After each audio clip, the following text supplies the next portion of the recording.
The content of this episode may not be suitable for some audiences. Listener's discretion is advised.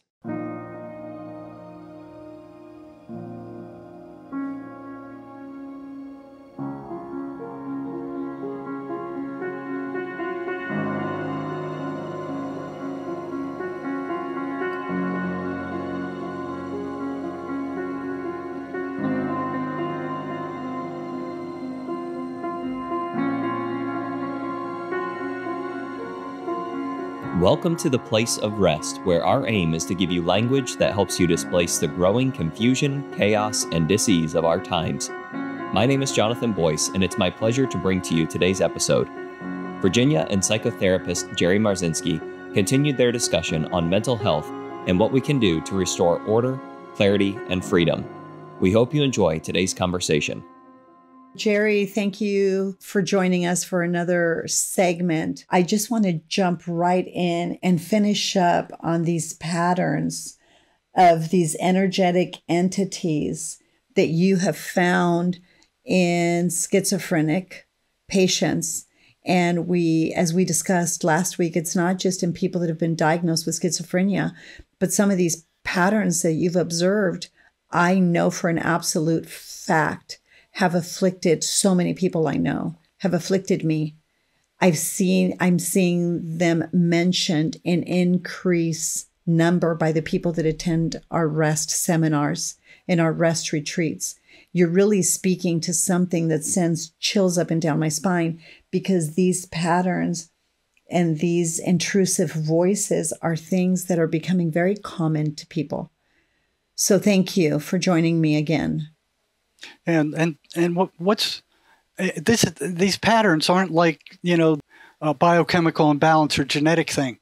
I mean, you can go to my website, you can pull up this list of patterns, and you can see them for yourself. They're right in front of your eyes. All you have to do is look. Anybody who's got a schizophrenic child or schizophrenic husband or works with schizophrenics can pull this list of patterns up, and they can see these for themselves. It's not like hidden up in some genetics or some mysterious biochemical imbalance things. Or in some academic journal or in some psychiatric manual. Right. Now, if these voices can be gotten rid of by any means at all, paranoid schizophrenia, all the symptoms will vanish. They will be gone. I've seen it over and over and over again. There's other ways to treat schizophrenics beside with drugs. Now, like I said, drugs have their place. There's a lot of schizophrenics I would never have been able to reach if they weren't calmed down with those drugs. I wouldn't have been able to touch them. But those drugs are not a permanent, they don't cure anything. They shouldn't be used for a long period of time because they're destructive. They rot out the central and peripheral nervous system. They cause permanent irreversible damage with long-term use. Of course, they won't tell you that. So antidepressants and antipsychotic medications cause damage to the nervous system? Or is it one or the other? It was more the antipsychotics. Okay. What are examples of antipsychotic medications? Oh, Geodone, Thorazine, Mellaril, Risperidol. Seroquel. These are all major tranquilizers, they call them. And that's why they work, because they tranquilize the person. They turn them into a semi-zombie. It's like drinking too much. You might cut your arm or break a bone, but you don't care about it because you're so drunk. They don't cure anything. They don't get to the cause of the problem. The cause of the problem is the voices. It's the voices that drives paranoid schizophrenia. And if you got, the psychiatric mafia brainwashing the population into believing that the voices, they're hallucinations, they're figments of your imagination, they're not real, then you cut off you cut off the route to a solution. Yep. Even if you're a well-intentioned psychiatrist and you're listening to this, or your husband is, or your brother or your sister are in the mental health field, and you are taking offense to some of the things Jerry is saying, I just want to invite you to be curious, perhaps. Again, put your thoughts on the margin as you're hearing our conversation. as you're listening to our conversation and say, wow, maybe I need to start asking some different questions and not just accept what I'm being told to believe in spite of what I'm seeing, in spite of how my conscience is informing me to perhaps question some things. I hope Jerry is causing all of us to question a lot of things. Jerry, number 20 of the patterns is they love boredom. If you're hearing voices, this is the worst thing you can do because there is a spiritual battle for your attention. Yes. They want to control your attention. Yes. They will not be ignored. So the worst thing that you could do with a schizophrenic is let them get bored. Let them lock themselves in the bedroom and play with their, watch their awful movies or play their violent video games. That's making them worse. And the voices want that. So the voices will cause so much trouble with the family. The constant uproar, the constant insults, the constant crazy making, that the family finally goes, okay, let him get in his room and lock the door and stay there. We don't want to deal with him. We'll just get a few hours of just peace and quiet. Because they cause all kinds of consternation and anger, and they affect people in very negative ways. And I think the family, the relatives, the employers, the people in their sphere of influence become so exasperated that sometimes it's better to avoid the reality of what they're dealing with just for moments of peace. Yeah, but like you said, it's a battle for their attention. Either they take control of their attention and focus it on something good, maybe some positive video games or church schools or reading or something positive. The voices hate humor. They don't want the person to be happy. Watch America's Funniest Videos or watch some uplifting programs. Don't allow them to go in their room and seal themselves off and play these violent video games and speak to their voices and argue with their voices. That's the worst thing you could do. They want that person isolated because then they have control and there's no interference. And sometimes I would add, they're not even violent video games anymore. It's the addiction with technology, with online games, online word things, online. People are completely disengaged consciously disengaged from each other. I think that's becoming a problem as well, because there's online chess or games, all kinds of different things, solitaires and whatever. It's like, oh no, I'm exercising my mind. I'm just relaxing. No, you're not. You're completely disengaged from yourself, from others, from what you should be doing with that time. And before you know it, 2, 3, 4, 5 hours have evaporated. Right. You look what they did in the pandemic. Oh, don't get near each other, 6 feet away. Don't visit relatives on holidays. Don't go anywhere. Don't go to stores. Don't, stay away from everybody. Stay isolated. And it defied reason. Yes.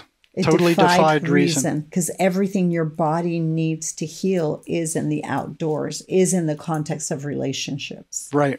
Isn't. Yep. They didn't want us talking to one another. They were trying to destroy all relationships.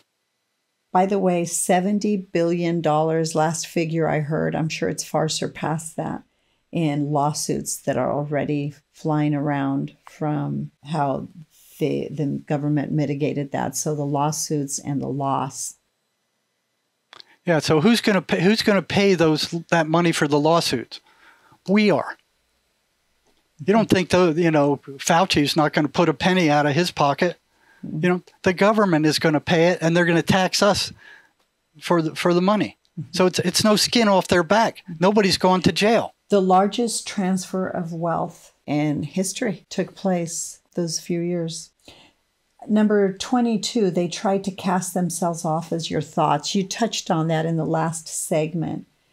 They come from another dimension. They're energetic parasites. They want your energy. They're dangerous. Which I guess goes right back to why you can't be disengaged from all your senses.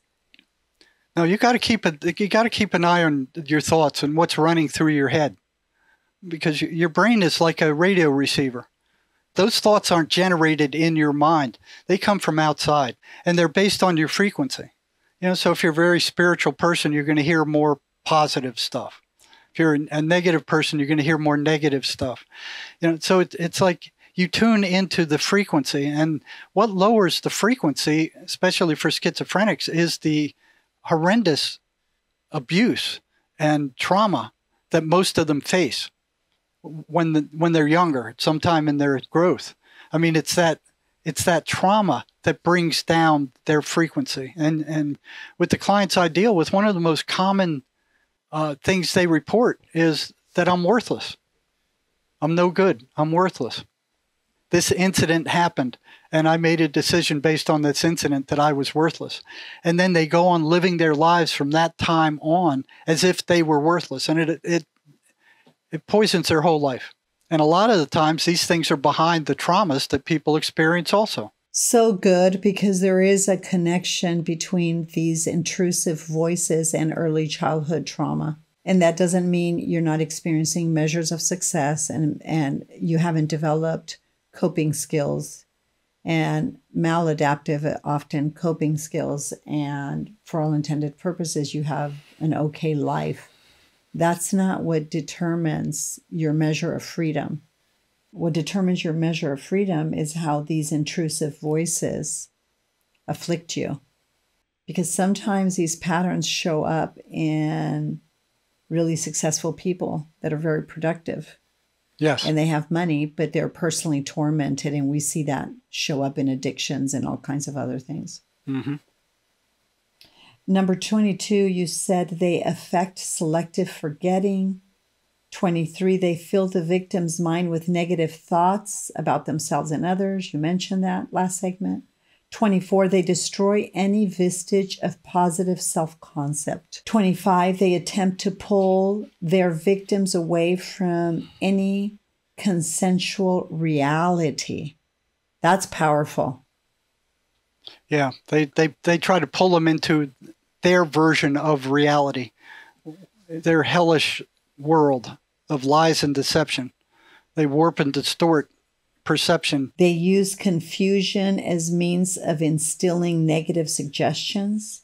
Yeah, because when you're confused, you're looking for, it's an uncomfortable state. You're looking for a way out of it. And so they create the confusion, and then they give you a direction. And that direction is usually a bad one.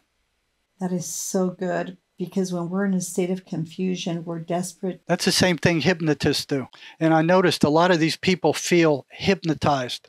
I remember one guy who the voices told him to kill himself. They said, take your pistol, get in your car, drive out in the desert, and when you run out of gas, take your pistol, go sit down and shoot yourself. So he did that. He took his car, ran out of gas in the middle of the desert, took his pistol, was walking out into the desert. He sat down, he cocked a pistol, he was about to shoot himself, and this bird flew in. And he said it was a bird like he'd never seen before, and he was raised in the desert. He said, I'd never saw a bird like that before. He said that bird started screaming at him, just screaming at him. So he took the gun, and he fired the gun at the bird, and the shot going off woke him up. So he's standing there with the gun in his hand, and he's going, my God, what was I going to do? So wow. he was like in a trance. And that's what they do. They put these people in a trance. And you see this stuff with these multiple shootings where these guys go out and they're psychotic and they shoot a bunch of people. Wow. They are averse to anything positive and beautiful. Yep. They do not want to be discovered. Yes. They don't want the person telling anybody about them, that they're there. And they will actually punish the victim in a lot of cases if they do tell somebody. And they'll tell them. They'll out and out tell them. You tell anybody about us, nobody will believe you. They'll think you're crazy. They will take you to a psychiatrist, and then they'll lock you in a hospital. And unfortunately, that's what happens most of the time. This one just got to me, your bonus one. They don't want people to sleep because yes. If they stay awake, they're weaker. They can't concentrate. Sleep disorders are absolutely crippling. They're crippling our generation. Yeah, they strike hardest between 2 and 3 in the morning. So most schizophrenics say, oh, I wake up at 2 in the morning and the voices are screaming at me. And then they keep them up the rest of the night. So the more sleep deprived they can make them, the less resistance that the patient will pose to them. Because virtually all of them feel something is wrong, something is taking them over. They don't know what it is. It sounds like it's their own mind. And that's what psychiatry is telling them. Oh, your mind is broken. It's not something from outside of you. It's you. You are broken. Your mind is broken. So what are you supposed to do about that? And psychiatrists said, well, you take our toxic drugs. That's what you do about that. They have to understand that this is an enemy. This is an independent enemy that is not coming from them. It's not a part of them. It's coming from the outside. As long as they feel it's them, there's nothing they're going to be able to do about it. I had one patient write me and he goes, thank you so much. Once I found out it wasn't me, that these voices weren't me, I can handle it from here. That's all he wrote. I love that. And that's what I was going to ask you to go back to. Thank you for sharing that one. I was going to say there's a few that I want you to comment on. They're consummate liars. And the lying is that they accuse. Accusers. They're accusers. They come to kill, steal, and destroy. That's it. Like parasites. Yep. All they're interested in is the negative energy that those lies generate. How do they manipulate feelings without speaking? I have no idea how that happens, but I've had it happen to me a few times. And I've talked to schizophrenics and they've felt it too. Like you're sitting around, everything's going good, minding your own business, and all of a sudden you start feeling bad out of nowhere. There's no cause. It's just like you just get this heavy feeling that comes over you for no reason. I've had that reported a number of times by these people. I've experienced it as well, so I concur. See, so when I realized it was them, and I'm like, get out, get out. No. And then it would vanish. It's so true. When we can understand that something is accusing, assaulting, manipulating, and their presence is intrusive, it is a thing. How about this? You feel hope right away. Right. And it's not you. Exactly. That's so important that if a schizophrenic's going to recover, he has to understand that those voices are not him. They're not coming from him. They don't belong to him. They're separate from him. They're an enemy. And he has to fight back against them. You said they short-circuit reason.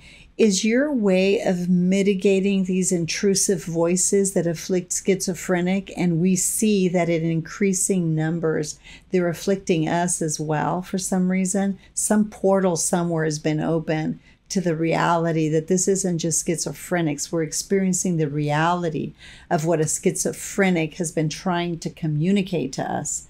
And thank God you rose up after being 40 years in that field.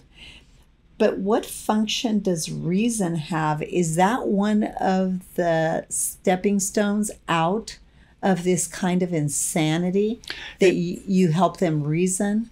Well, it can be. And I know two people I bring on with me who have reasoned their way out of this thing.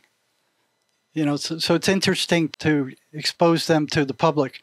And they would challenge the voices and go, that doesn't make any sense. And on my website, you can go to we have dozens of videos there. You can go to the videos on YouTube or Rumble or Odyssey, or go to my website at jerrymarzinsky.com, and all the videos are there. And go watch the one from Anonymous.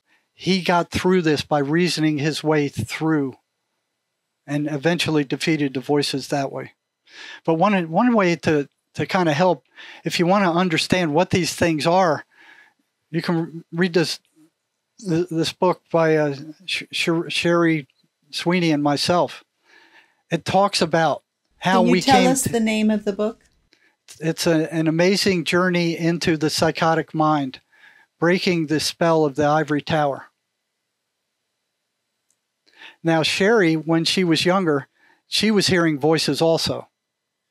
And when I was investigating this, it was getting more and more bizarre, and there was nobody sane that I could talk to about this. What I was finding and what these voices were doing and what they were saying and how they were reacting. And then it got to the point where they were getting terrifying. I mean, I did not want to believe in demons. I thought this was some figment of the subconscious. Something was broken. I didn't want to believe in demons. And the evidence was just growing and growing and growing and growing. And I still was in denial of it. I didn't want to see it. These patterns kept coming up and coming up and coming up. And then I got in trouble for asking patients in the psychiatric hospital about the voices. I was told by a psychiatrist, you will stop asking these questions. By asking the schizophrenics what the voices are and what they do, you're reinforcing them and you're making the patient worse. And I was ordered to stop. That happened twice. When I got a job in the psychology department of the state prison, it was wide open for exploration. I mean, if a schizophrenic went to the warden and said, oh, this guy's asking me questions about the voices I don't like and he's upsetting me, it would be nothing. He'd go get out of here, go play in the traffic. It wouldn't even foster a second thought. So what I did is I had a group of schizophrenic prisoners around me that I had a deal with, that if they would tell me what their voices were telling them in real time while we were in therapy sessions, I would do everything I could to help them. And we would explore this together, because a lot of them were just as curious about what the voices were as I was. Exactly. They didn't know what they were either. They could hear them. They could feel them. They didn't know what they were. So what I started doing after a while is like, what would happen if I started tripping up these patterns? What if I started giving them assignments that would interfere with these patterns? And it wasn't long before they started reporting back saying, the voices are becoming very angry at you. They don't like what you're doing. They don't want me to come here. They don't want me to keep these appointments. They were ragging me all the way here from where I came from. Yeah. They don't like it. So that was the first kind of thing. And I'm like, well, that's odd. A hallucination doesn't like what I'm doing. So then the next one that came up was that's one not guy. Possible. Well, according to the psychiatric mafia, it is. So the next one, the guy came in and he goes, after we finished the session, he stops in the door and he looks at me and he goes, you know what you're doing is dangerous, don't you? And I didn't think it was. I'm like, okay, they're stuck in your head. They're not stuck in my head. You know, I don't think they can get out of there. I think I'm safe. But it's stuck in my head, just like that thing where in undergraduate school where the professor said, oh, two schizophrenics who meet each other with the same delusion have to, it's stuck in my head until I had a chance to do it.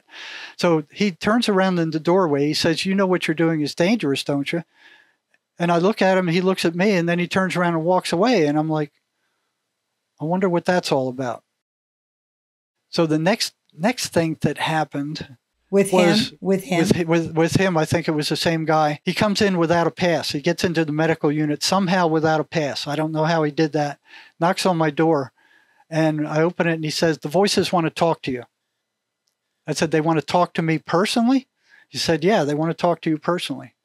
That had never happened before. In like 2 decades, that had never happened. It was always the patient would tell me what the voices were saying, you know, and they would usually saying stuff like, oh, you're full of crap, or you're crazy, or you're a lunatic, and don't listen to him. And, you know, and I'd tell the patient, well, go tell them to stick their head in the toilet. And, you know, we'd go on. So the second one, this guy shows up and he goes, the voices want to talk to you. And I said, they want to talk to me personally. He said, yeah, they want to talk to you personally. I said, well, come on in. Closed the door, sat him down. And I said, well, what do they got to say? And these are the words that came out of his mouth. You have no right to interfere with our way of life.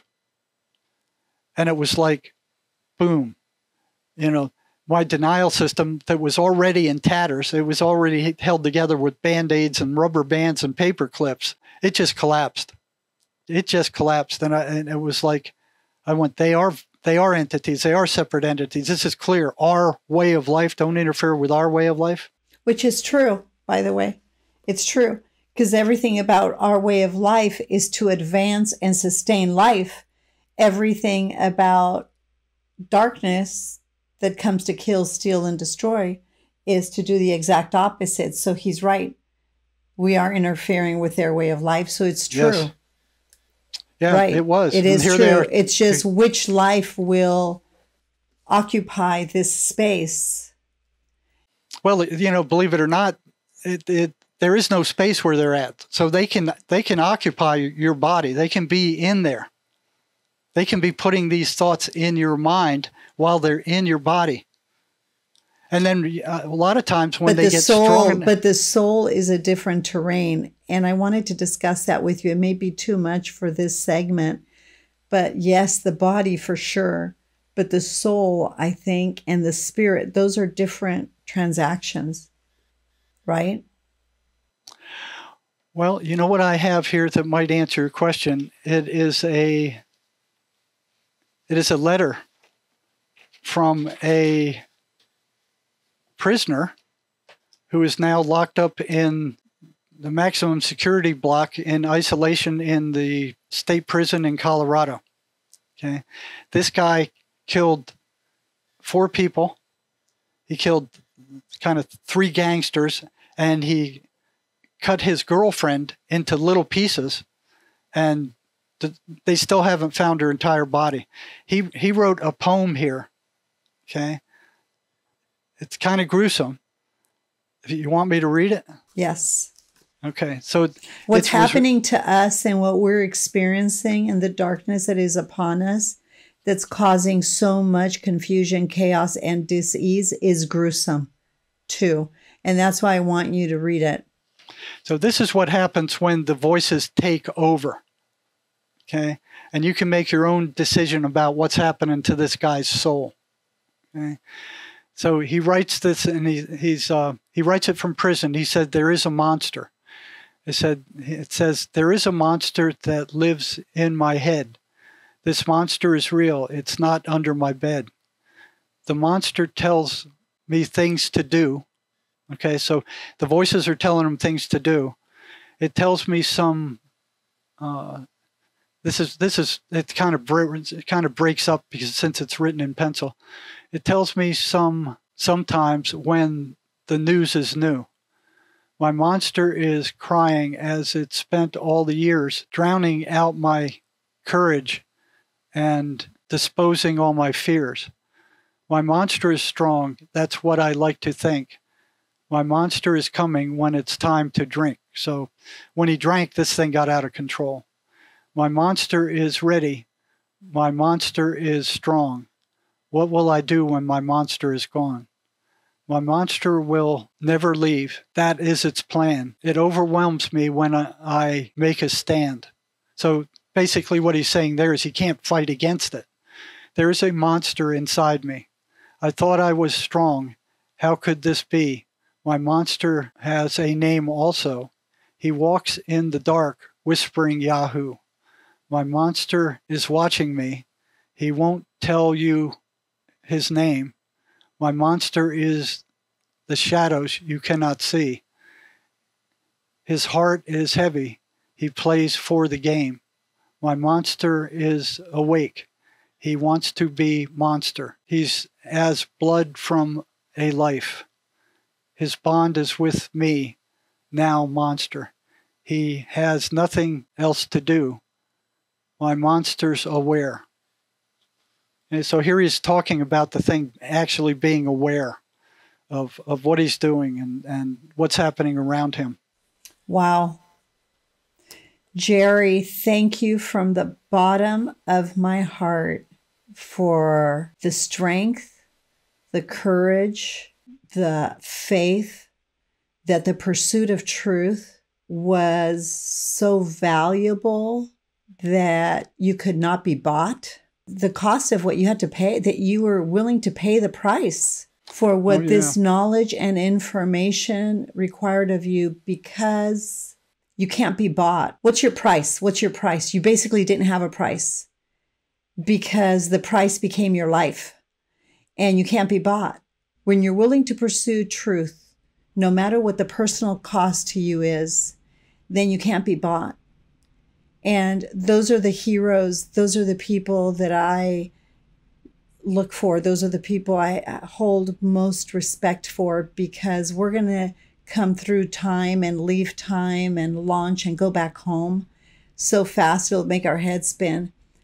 but there is this frequency to truth. There is a lifeline to truth. And I think it's connected to the heart of God. That's evidenced by the mysteries of design that are irrefutable. They're self-evident. They speak to our natural affection, confirmed by laws of nature, right? They're things we just can't escape. The spirit, the soul, and the body of a person needing to be in alignment, right? For us to be healthy and free. But the promise of rest and the hope of freedom is that when we don't sell out and we pursue truth and we're willing to pay the price with our life, that something beautiful happens and it spreads hope and freedom to all those whose lives we touch. And when I heard about you, when I listened to your lectures, your interviews, I can't wait to read the book. I haven't read it yet, but that you're just spreading light and hope and life.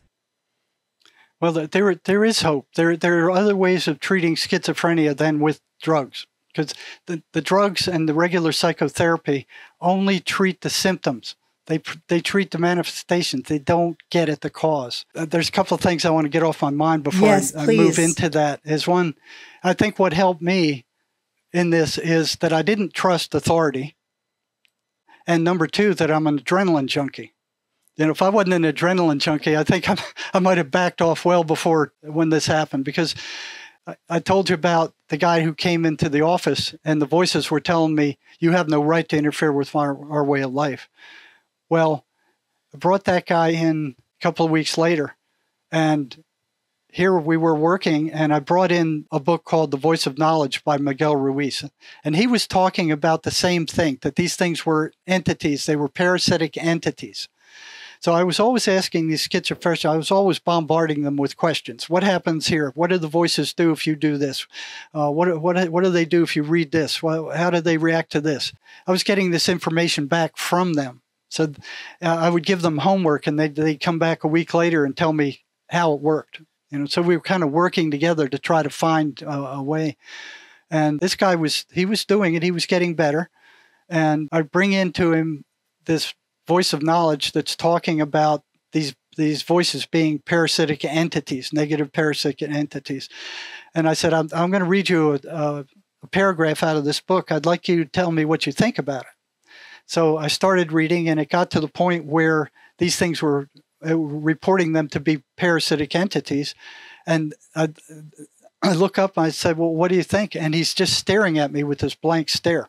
He looked like a zombie, just frozen, and I'm looking at him. And then right behind my head, this loud electrical crackling started, it sounded like an arc welder, and it just like, what's that? And then it started moving up the right side of my office, crackling, just crack, crack, crack, crack. And I didn't want to take my eyes off him, because I'm thinking he's going to attack. So I pushed my chair against the wall just in case he does. I'm trying to watch him and kind of trying to track this crackling too. There was no smell to it. There was no light. I couldn't see anything. I could only hear it, and I could hear it move, but there was no other. It didn't trigger any other senses. So it moved across the ceiling, and I asked him, I said, do you hear that? And he just stared at me. And then it crackles down the left-hand wall, and it jumps into this Rubbermaid trash can near my leg. I bend over and I look in that trash can. There's nothing there.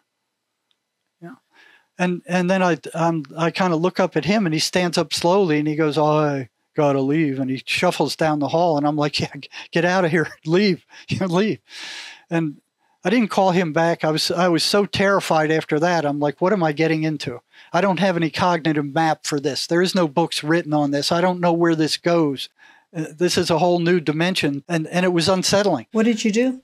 I shut down my office, and I think I took the day off the next day, just kind of trying to get my head together, because it was blowing my mind. I was going, now I'm hearing hallucinations. Am I going crazy? No. And I'm thinking I'm starting to lose it now. So, I was kind of struggling through that. And then it was probably 2 months later, I called this guy back in. My curiosity got the best of me. And he shows up, and he's looking good. I thought he would be a wreck. I thought he'd be an absolute wreck. No, he's looking good. And I said, you're looking good. Huh? How's it going? He says, well, I'm doing what you taught me. I haven't gained any ground, but I haven't lost any either.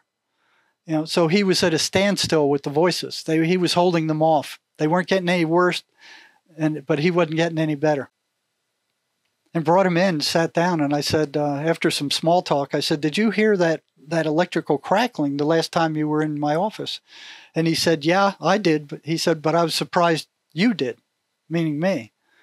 And I said, what in the blazes was that? He said, that was them. I said, them who? The voices? He said, yeah, that was the voices. I said, well, what were they trying to do? He said, they were trying to scare you off. They were trying to make you stop. I said, well, they're trying to scare me. They did a good job. I said, you looked really strange when you left my office. You looked like a zombie. I said, what were the voices telling you when you left my office last time? He said, they were telling me to go get a shank, which is a homemade prison knife, and stick it in your gut. And I'm going, well, I worked with this guy for 6 months. He's a lot better than he was. And I was thinking he would never do anything like that. And I said, well, why didn't you do it? And he looks at me and he goes, I couldn't find one and nobody would give me one. That was a little disconcerting. I've been in a situation like that, unsuspecting, by the way. And I know this is not conventional or mainstream, but we don't diagnose, we don't treat, we don't cure, unlike what you've done for 40 years.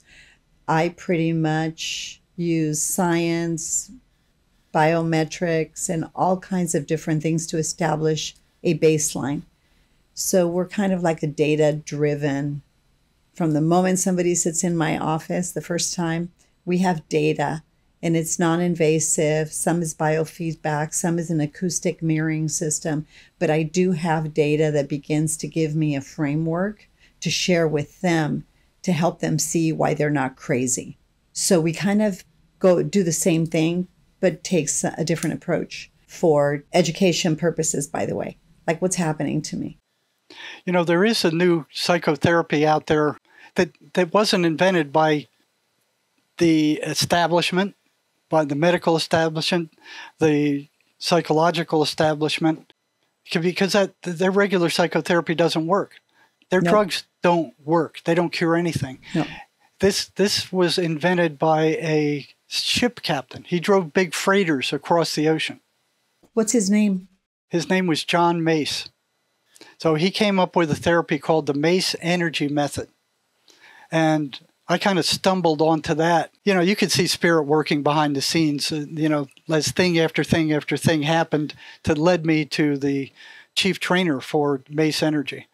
And what this is an energetic psychotherapy. The therapist does not have to know what the problem, what the situation is. So most psychological problems result from some kind of trauma, either psychological, physical, mental, or sexual abuse. You look at schizophrenics, there's always something like that behind the disorder. This new therapy will go in there in an hour. It will remove the cause of that trauma. Wow. And it's completely gone. It's no longer in the person's universe. And it will remove the programming that trauma has installed also. It's an energetic therapy. There's not a lot of talking to it. And where do I find out more about this? You can go to www.causisminstitute. That's CAUSISMINSTITUTE.com. Now, John Mace wrote 2 books, and I've never seen anything work like this. Once I read the books, there was enough in there to kind of basically put it to use. Okay. And it's called causism because it gets to the cause of the problem. Okay. I love that. So it's energy over mind is one. And I think the second one is just causism. Okay. But the energy, this is my question to you. The energy has a name. It's sinister. It's nefarious. Well, what Mace found was, now, these entities are one thing. Mace found that what a trauma causes is something called a negative identity. Okay? And that negative identity is like a computer virus that runs in the background of your mind. Yeah. And the effect it has is like, okay, you get traumatized by a certain person. You make a decision about yourself during that trauma. What did I do to cause this? Or I must be an awful person to have to go through this kind of stuff. You make a decision about who you are as a result of this trauma. And you don't make good decisions when you're in a traumatic state. So it's a bad decision, and a lot of times it's, this happened to me, so I'm worthless. So that's running in the background. And what happens is when somebody who is like the person who caused that trauma shows up, there's a negative reaction. So during the trauma, there's a horrible feeling, and there's a lot of confusion and pain. And that stays around for a long time, and it just won't go away. So the ego jumps in and goes, hey, I'll handle this. Let me handle it. And it takes it, and that's where that, like, time cures all woes. No, it doesn't. So the ego takes it, buries it in the subconscious, and then locks it down. So it's sealed in there, but it's buried alive. So it's still active. It's not dead. Yeah. Okay. So anytime somebody who appears in your psychological realm who is similar to the person who caused that trauma, there's a reaction from that thing.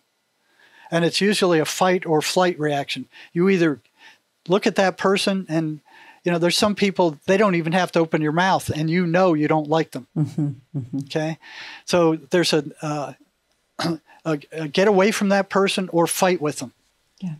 And every time somebody like that shows up, it's the same thing. That garbage locked in your subconscious mind is projected outward to the person out there, which causes a lot of turmoil.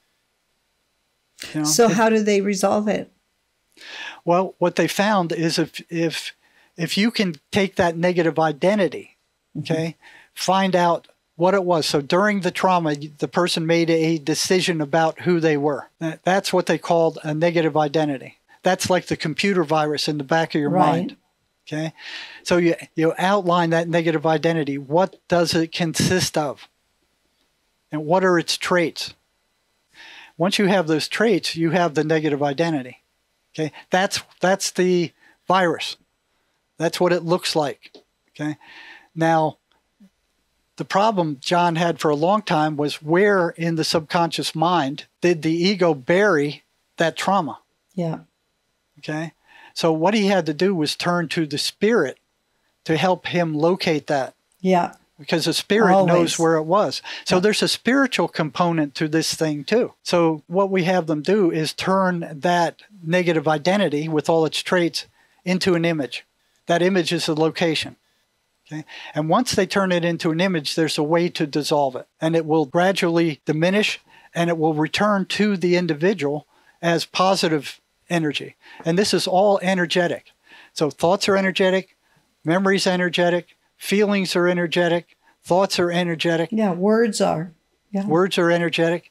This therapy is energetic. It gets at the cause of the problem. And here's people I've talked to, they had that, this happened to them when they were 4 or 5 years old or 7 years old. They formed a negative identity as I'm no good, or I'm ugly, or I'm stupid. And then they go on living their life like that based on this virus that was installed during that particular trauma years ago. And you can get rid of it in an hour, and they can feel it leave. They feel like a totally different person. They feel lighter. It doesn't bother them anymore. You ask them to think about the trauma. They go, okay, I went through it, but there's no emotional reaction to it. So good. I've never seen anything work like this, ever. And I've been through tons of in-service training, all the way up into the PhD program. There was nothing that can touch it. Now, the mainstream doesn't want this out there because it does work. It's a threat to what they're doing. And they offered this to the university in Australia. So he was an Australian. And the university said, we'll take it, but you got to turn over the patent to us. They went up to the Australian legislature and said, listen, this works. They showed them. They said, you should be using this in the mental health centers. This should be part of what's taught in the universities. And they blew it off. They don't want anything that works. There's 2 psychologists now that are training under Mace to get their certification. And they're going, where's this been? How come it's not out there? It's not out there because the mainstream doesn't want it out there. The integrative approach we take to healing and helping people live free is REST, relational, emotional, and spiritual truth. And we have a comprehensive model that involves history, governance, individual self-government, where the portals of consent and compliance open and close, and education, which involves language. Thoughts have power, but words have authority. We prove that, we explain that. Conversation, communion with their own constituents, the spirit, the soul, the body is a consequence of that. That builds communion with others and conversations about these tough things. And that's the model that I use. It's not a mechanism, it's not a tool, but it sounds like, I can't wait to look into this because it sounds like John and you simultaneously, independent of each other, we're doing something similar. I do use technologies and I do use biometrics, but everything is a baseline because I like people to see the growth and how everything's transitioning out of confusion, chaos, and dis-ease. And so we have a template and baselines we've developed for that. Well, that would be interesting because you put a scientific overlay on it and you will see a dramatic difference. Yes. After a Mace session. Jerry, what an honor that even the hope and the dream of collaborating, because I think that's what it's going to take to heal the hemorrhaging heart of our nation. Thank you for every sacrifice you've made to get to where you're at and speak truth in love with conviction for the good of humanity. And I just thank you so much for that. You are few and far between. Well, you're more than welcome. I mean, what they're doing is despicable. Yep, what's happening. And I think there's a lot of people that are caught in the system and they want out. They don't know how. So us collaborating and joining forces, I think is going to be really important. There's a lot of people like you and I that really deeply care. They just don't know what to do. Yeah, well, we've got 2 Mace therapists. One was a psych nurse who started training in Mace because she ran into the same thing. These drugs aren't doing anybody any good. They're making them worse in the long run. And there was another emergency room nurse who said people aren't getting any better. You know, the psychiatrists and psychologists, they're trapped in that. They're trapped. That's how they make their money. They got to keep this sham going. You know, and that they losing know their something. Mind. They're trapped in losing their mind, right? They're not well. They're not well. The suicide rate for psychiatrists is equivalent to that of schizophrenics, which is 3 to 5 times higher than the general population. So these are the people running the Western mental health system. And with that quote from Jerry Marzinsky, we close this segment. Jerry, thank you for having the courage to just call it what it is, because what you just said is a total truth. Thank you, and thank you. You're welcome. We hope listening to this episode has brought you closer to experiencing the freedom of wholeness and healing. If you have questions or comments about today's episode, or for updates about REST, please visit our Instagram or Facebook at The Place of REST. If you would like more information about Virginia, or to support and join the cause of REST, please go to theplaceofrest.com/donate or call 949-289-5935. Thank you for listening to Rest with Virginia Dixon. We'll see you next week.